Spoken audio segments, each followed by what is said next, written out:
This is rotation 1 in a 6-2 offense. We always start rotation 1 with the setter 1 in the back right corner. The adjacent player to setter 1 is hitter 1, and hitter 1's opposite player is hitter 2. The other adjacent player to setter 1 is middle 1, whose opposite player is middle 2. And then setter 1's opposite player is opposite 2. Before gameplay begins, we make an exchange with our middle 1 and our libero through the back of the court. And we're ready for serve receive once we move our hitter 1 to the passing position and hide setter 1 behind. The only overlap to really worry about for this one is that setter 1 has to be behind hitter 1.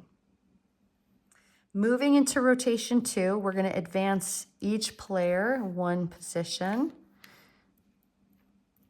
In rotation 2, we do not want setter 1 passing the ball, so we hide them up in the front row behind opposite 2. We need to fill the spot. We slide our libero over to the middle spot. The overlap to pay attention to is the libero cannot be past the setter 1, so they have to stay on the left side. We need to fill the spot, so we move hitter 2 back. The overlap to be careful of is hitter 2 cannot be behind the libero. Moving into rotation 3, we advance every player 1 position. And notice that the libero is now supposed to move up into the front, which we don't want. So we make a back row exchange in the back of the court with middle 1 so that we have an attacker in the front row. And we also would like to give an opportunity for the libero to be a server for middle 2. That also gives us a libero for defense once the libero serves. So we're going to exchange these 2 players, and the libero can now serve and play defense. For serve receive, we don't want the setter 1 passing in rotation 3. So we move the setter 1 up to the front row and hide them behind middle 1. To fill this empty spot, we're going to take hitter 2 and move them back here. Now the overlaps to be careful of. Hitter 2 cannot be behind hitter 1 because they're in front. So they have to stay slightly in front. And hitter 2, because they're to the right side of M1, they have to stay to the right side of M1 here in the passing position.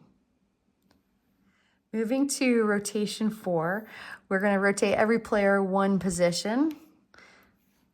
And we have a few things that have to happen here.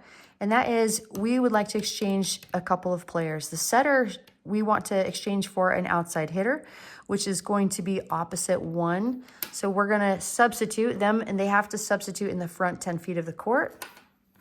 So now we have our opposite hitter front. Our back row, we need a setter in this position. So we're going to do a substitution. Our setter 2 will come up, and they'll make a substitution at the front of the court.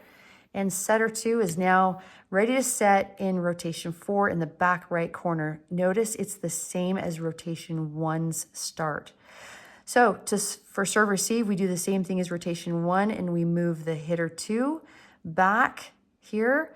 They make a line. The only overlap to worry about is H2 has to be in front of S2.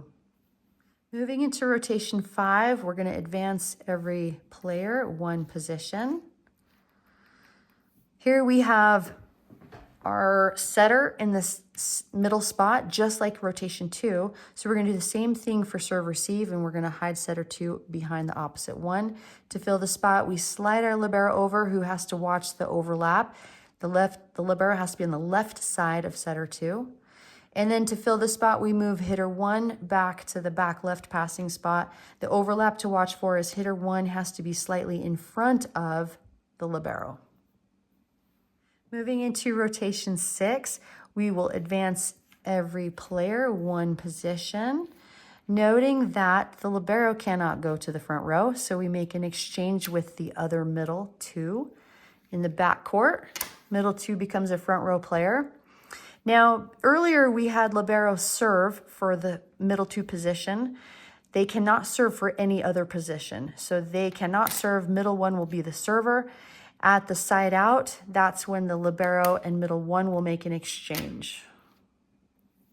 For serve receive, setter 2 should not be passing, so we're going to hide setter 2 up behind middle 2, just like we did in rotation 3. And to fill this spot here, we're going to take our hitter 1 and move them back to the back row. Now there's 2 overlaps to be careful of. One is that the hitter 1 cannot be behind hitter 2, so slightly in front.